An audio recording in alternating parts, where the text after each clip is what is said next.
In this video we will learn how to approve or reject allowance request in FlowHCM. First of all, we will log into FlowHCM portal.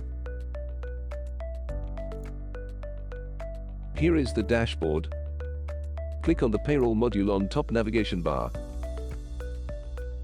So here you can see payroll approval form. Here you can see all the filters for selection criteria of approvals. Payroll type drop-down shows all types of requests that can be viewed. Select allowance from drop-down. In the grid below you can see list of requests. Request type, status and details of requests can be seen in grid.